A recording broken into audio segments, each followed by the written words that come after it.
Hey y'all, let's factor some trinomials. A lot of notes to take here. Make sure to take your time and get as much as you can in your math notebook.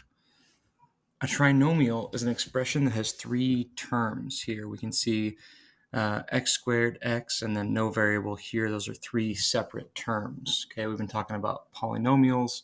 Trinomial is specific in that it has three. And these trinomials specifically are called quadratic trinomials. You may not necessarily need to know that, but what that means is that the highest power is 2, ax squared. So that's what we're going to be looking at the most. And we're going to need them to be in this order as well. Got to be in this format. Trinomials here can be factored into two binomials. So what would that look like? There we go.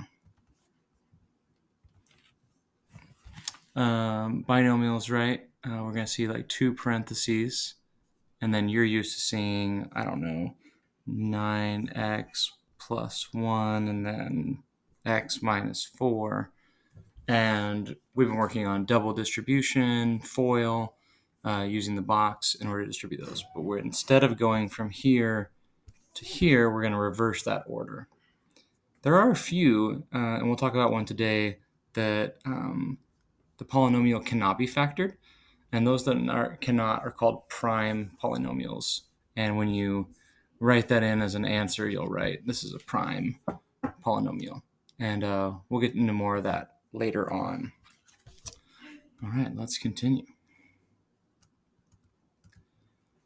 Now, there's a lot of instructions here, and I'll have this on the next couple pages as we go through examples, so you may not necessarily need to write every little thing down, but as we go along, you'll see what we need to do. We're going to factor by grouping in this unit. So we're going to factor out the greatest common factor. We're going to multiply a and c, find numbers that are factors of a and c, and add them up to b. You know what? Actually, we're going to just talk about more specific examples. For example, here, if I wrote, how about this? Let's do x squared plus 7x plus 6. We'll just do that. The a in our ax squared plus bx plus c, our a value here is an understood 1, so plug that in there.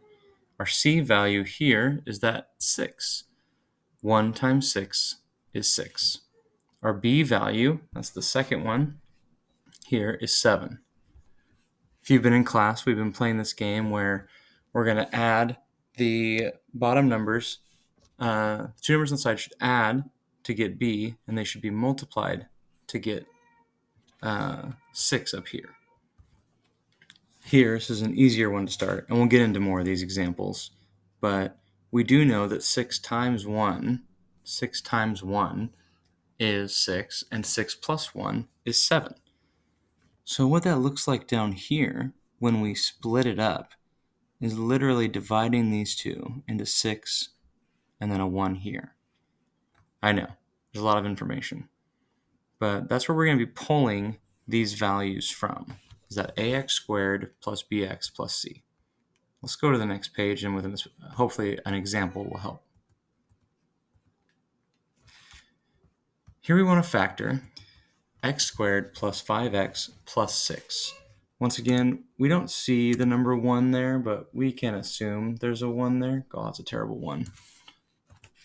1x squared plus 5x plus 6.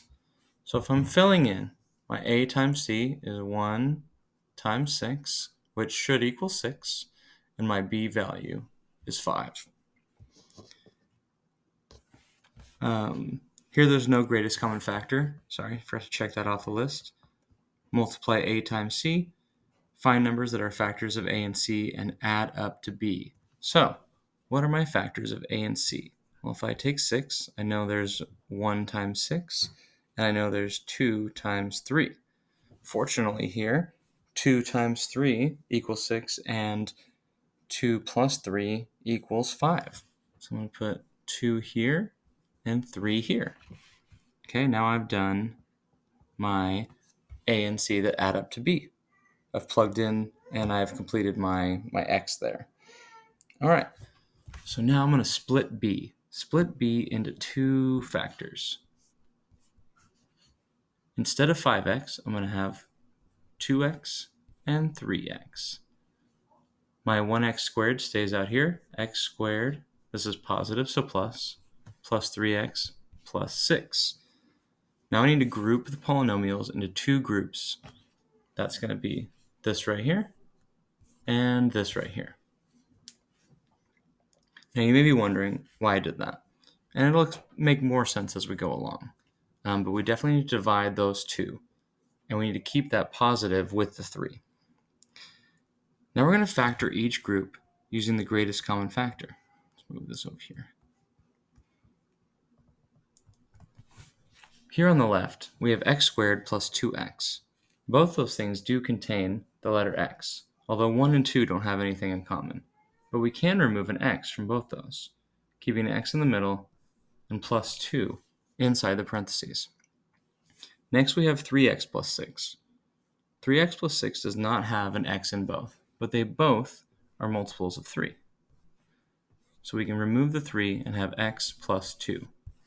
We know we've done something right because the two parentheses match each other. So we're going to factor out the common binomial, x plus 2 and x plus 2. That's going to go on the inside here. One sec. Inside the parentheses goes first, x plus 2. And outside the parentheses, we have x plus 3. And that's going to go after x plus 2 and x plus 3. This, if we multiplied them together, we would get right back to x squared plus 5x plus 6. Okay, that was a lot of information. So let's keep going with some examples. Looking at our checklist down here, the first thing we want to do is factor out the greatest common factor. We have 2x squared minus 5x plus 2. 2 and 2 are in common, but 5 is an odd number, so that's not going to work. And only 2 of them have an x value. So let's multiply a and c. A and c, 2 times 2 should equal 4. What's our b value? It's negative 5. We've got to be careful with that. Make sure that we include that negative 5. Okay, now let's find the numbers that are factors of a and c and add up to b. So I know with 4, I've got 4 and 1, and I also have 2 and 2. Unfortunately, 4 plus 1 does not equal negative 5, and 2 plus 2 does not equal negative 5. However, if that 4 was negative and that 1 was negative, negative 4 minus 1 is negative 5, and if we multiplied them, the negatives would cancel out. So let's do negative 4 here and negative 1 here. Awesome. So we've split b into two factors. So we're left with 2x squared minus 4x minus 1x plus 2. I switched those accidentally here. This should be minus 1 and this should be minus 4. Sorry about that. We'll talk about that more in class, how you can kind of tell what to do with that. So we're going to put parentheses around each set. Make sure that you include that negative 4. 2x squared minus 1x, we can factor out an x from that. In the middle should be 2x minus 1. And on this one on the right, we can factor out negative 2 because we got negative 4 and positive 2. Negative 2 can be removed there.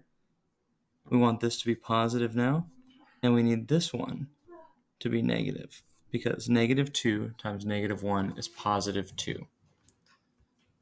We know we've done a good job because our binomials here match. So that's going to go first, 2x minus 1.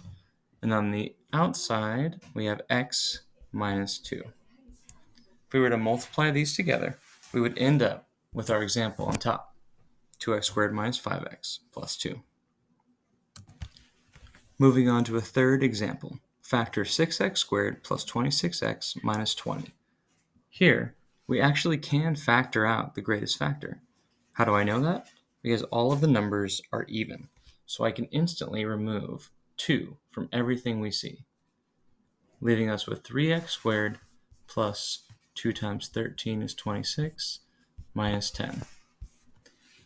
Now, what you'll need to do is not forget about that 2. Sometimes I will literally draw an arrow for myself, reminding me to include it in my final answer. And then from here, we're going to treat these a, b, and c values using our x over here in order to solve the factor. Multiply a and c, that's going to be 3 times negative 10, which would be negative 30. And our b value is positive 13. Okay, what are my values of negative 30? Well, I know one of them is going to be negative and one of them has to be positive in order for it to be a negative result. I would have 30 and 1, 15 and 2. I got 10 and 3 and 6 and 5. Ooh, handwriting's getting worse. There we go. I know that if I have positive 30 minus 1, that's 29. However, positive 15 and negative 2 would equal 13. So let's include those, 15 and negative 2. If we multiply those together, we get negative 30. If we add them together, we get positive 13. Okay, so let's split our b into 2. It's going to be 3x squared, what we say, plus 15x minus 2x minus 10. And let's put those into parentheses and see if we can find any common factors there. On the left side, we can definitely remove a 3 because 3 goes into 15 and an x.